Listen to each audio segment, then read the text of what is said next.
Lately, I have been trying to make the shift away from the ordinary items that thousands and thousands of other blacksmiths make to things that are a little bit more special, take a little bit more time, a little bit more effort. However, I've got all sorts of started hooks of things I was making a batch of, got most of them done, had a few left over, maybe they need a little tweaking, a little adjustment, and they've just been sitting around collecting dust and they're in the way. So today I'm trying to finish up some of these hooks, get them out, get them sold. And with a new consignment shop here in town, kind of a mix of art gallery and craft shop, I think that's a great place to take these. I don't usually do consignment work because the commissions are fairly high, but I will up the price of these appropriately so that not only does the shop get their commission, but I get a fair price. Probably won't get as much in my pocket as I would if I sold them on my website, but I'm trying to limit how much of this stuff I put on my website as I make that transition to higher quality stuff. If this works out, I may kind of split, and the consignment shop does the simple stuff, the basics that are more affordable for more people, and then save the website as kind of a gallery for my higher end stuff. We'll just see what happens. So as I try to get some of these ready, and I want to take a few more things to this shop to have a good showing there, I'm going to go ahead and make a couple of leaf hooks, and we'll take a look at making a leaf hook. So let's get started on that project right now. I'm going to start this with a piece of 1/2-inch square bar. There's already a point on one end, and I'm going to draw a similar point on the other end. Then I'll cut it in half so I can make 2 hooks. The points will become the leaves.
A little bit of paste wax for a finish. Our hook is complete and just needs to cool down.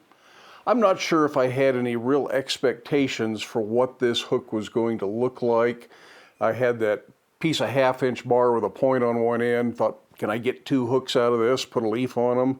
And I think this 1/2 of the bar looks pretty good. I think if I do another one, I'll bend the leaf the other way, so if somebody wants these as a pair, they have a left and a right, and they can put them on either side if they want to. This might have looked a little bit better with a longer stem, so you can bend the leaf around and cross over and do something interesting there, or maybe a longer body of the hook so you can get a bigger hook in or something. But those are all just aesthetic choices. And personally, I'm not disappointed with this one, so I think I am going to make the other one, like I say, just make it with the leaf on the other side. Now, several years ago, we did a series here on Black Bear Forge that was called Hook of the Week. And I did 52 weeks in a row of using kind of scrappy material, stuff that was just an old fallen apart plastic bucket, and made hooks out of it. And all the hooks were a little bit different depending on what the material was that came out of the bucket that day. Sometimes we got more than one hook out of a piece of material, and sometimes we used 2 or 3 pieces of material in combination to make hooks. And at the time, I really did intend for that to just be a 1-year thing. That was my minimum goal, get through a year. By the time we were done with the year, people were getting a little burned out on hooks. They were getting tired of it. Even though I was doing 2 videos a week and only one of them was a Hook of the Week video, people were starting to complain. So I dropped the Hook of the Week and just went to the one other video that I was making, and Hook of the Week kind of went by the wayside. Lately, some people have been saying they really miss Hook of the Week. They'd like to see that come back. So if you'd like to see Hook of the Week come back, comment down in the comment section. I don't know if it will be that exact same format. I'm not sure if I can go back to 2 videos a week and make a hook video every single week. They would call it something like a scrap iron challenge or a scrap bucket challenge, although I've taken most of my scrap material out of the buckets, so that doesn't really apply anymore. Now it's on a rack out behind the little shop. But anyways, if you'd like to see something like that, let me know. I'll see what I can work out. Maybe it would be 1 a month. Maybe it would be an extra video to go ahead and do weekly videos with a 1 extra on a Wednesday or Thursday, something like that. That's a hook or some other little item that is in that same difficulty. Although I am trying to do more complex work, put a little bit more time and effort into it. And while hooks all pretty much involve the basic fundamentals of blacksmithing, you can make them a lot more complicated than this if you want to by applying more techniques and just taking your time to put a little bit more detail in them. So I think we'd probably look at a lot of hooks that fit that category, do some chiseling, chasing, forge welded elements so we kind of build the hook up of multiple pieces and parts and end up with something that isn't just ordinary but extraordinary. But it's still small amounts of material, fairly simple forgings, things most people can do with hammer and anvil. You probably don't need a power hammer. Some of them might need a power hammer. It's hard to say depending on what we're doing.